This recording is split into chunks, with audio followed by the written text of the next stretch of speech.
London is calling Goldman Sachs for help. That's right, the UK Treasury has turned to one of Wall Street's most powerful banks to rescue London's dying IPO market. Once the beating heart of global finance, the City of London now finds itself on life support, losing listings, losing talent, and losing the global attention it once commanded. And while the government says it's about reviving growth, people are arguing that this is something else entirely, that it's a desperate attempt to cling to relevance in a world shifting towards crypto, tokenized assets, and US-dominated capital markets. So today we're going to be breaking down why London's IPO scene has fallen apart, what Goldman Sachs is really doing behind closed doors with the Treasury, and how this could shape the future of crypto listings and digital asset regulation in the UK. Let's dive in. There was a time when London was the global capital of finance.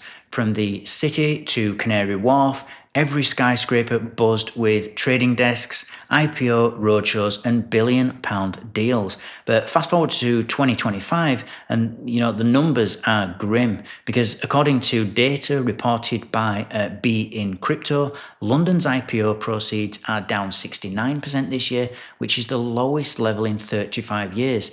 And just £160 million raised from a handful of listings. So to put that in perspective, that's less than some single tech IPOs in the US. Meanwhile, across the Atlantic, Wall Street has already raised $28 billion through 156 new listings, thanks to explosive growth in AI, semiconductors, and also blockchain companies. London, by contrast, has been left watching from the sidelines. Its biggest IPO this year, which was called MHA PLC, raised £98 million, which is modest by any standard. And here's the thing, because no major Wall Street banks were even involved. So there is a clear message here, and that is that the global appetite for risk and innovation has moved elsewhere, and London's trying to catch up. So what does the UK government do when its financial markets start fading? Well, it calls in Wall Street.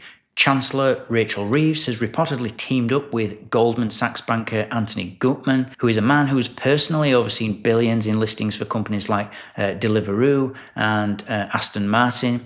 And so together they are hosting a private roundtable with tech executives, founders, and investors aimed at persuading companies to list in London rather than New York. And, really the goal sounds noble. It's to make London the place to go public again. But this move has raised a lot of eyebrows because while it's being framed as collaboration, people are seeing it as something else, an implicit acknowledgement that London cannot revive its markets without outside help. And when that help comes from one of the most powerful and controversial investment banks in the world, you can bet that the motives go beyond just helping the UK economy. Because Goldman Sachs is definitely not doing this out of charity. They've seen an opportunity here, and with it, power. And so by positioning themselves as the bridge between the UK government and global markets, Goldman actually gains influence over how future IPOs, listings, and even digital asset offerings are structured in the UK.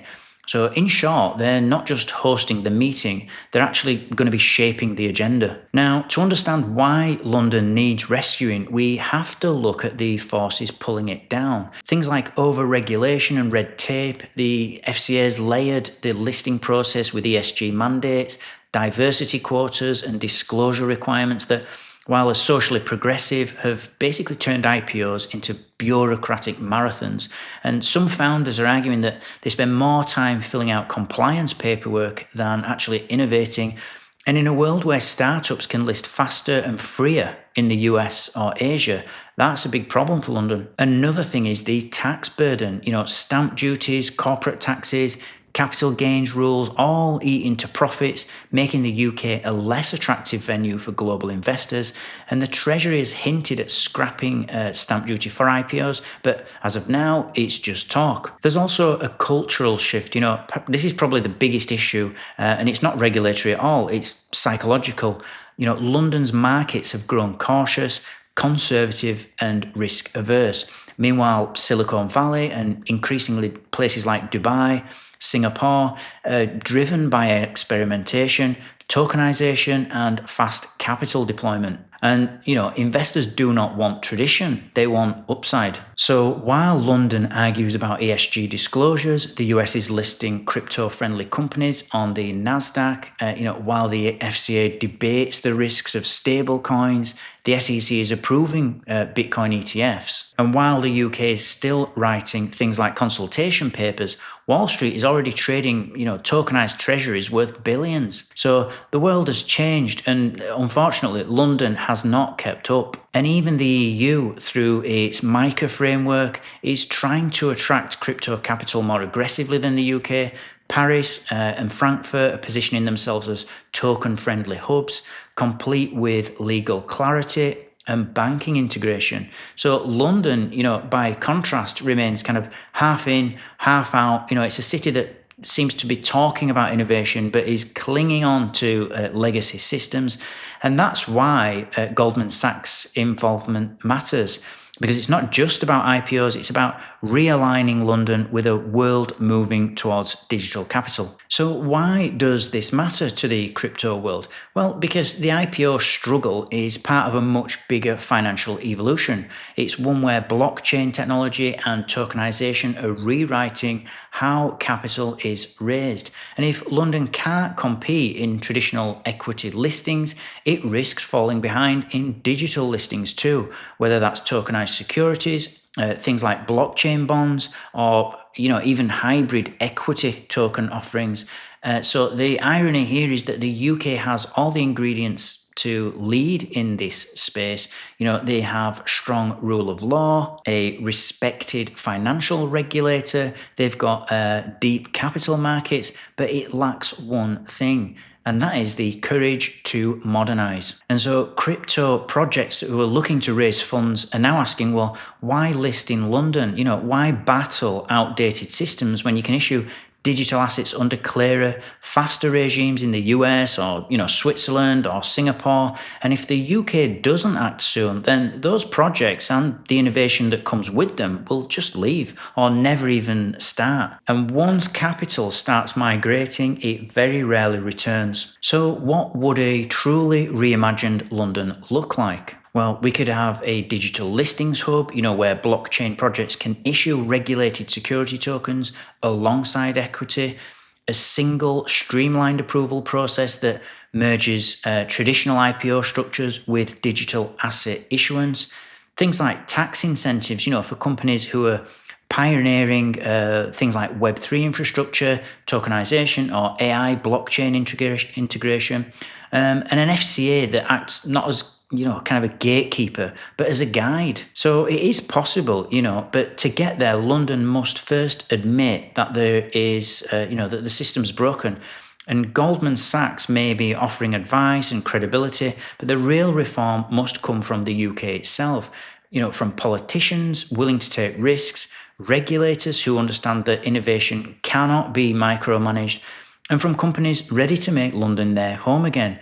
Not because they have to, but because it's the best place to grow. And if we look at this from a different angle, it's not really about London or Goldman Sachs, And if we zoom out, this story isn't just about London or Goldman Sachs. It's actually about the battle for financial dominance in the 21st century. We're witnessing now the slow decline of one empire and the rise of another. And behind it all, the financial system itself is being rewritten on-chain, digital and borderless. And so the UK's decision to call in Goldman is, both symbolic and ironic, and it shows how far that London has fallen and how much it needs to evolve. But it also shows that even the oldest institutions are being forced to confront a new reality, one that's not built on old world finance, but on blockchain tech, decentralization, and tokenized value. And in the end, the question isn't whether Goldman Sachs can save London, it's whether London can save itself. And really, the city of London was once the heart of global finance. Now it's kind of sad to see it fighting for its life. And really, Goldman Sachs is holding the defibrillator. So whether this risk So whether this rescue mission revives the patient in this case, or it just delays the inevitable, we'll soon find out. If you found this breakdown useful, hit subscribe and join me next time as I look into how the UK's digital pound project might be the country's last chance to stay relevant in the world of blockchain finance. Until then, stay curious, stay sovereign, and thanks for watching, thanks for listening, and I'll see you in the next one.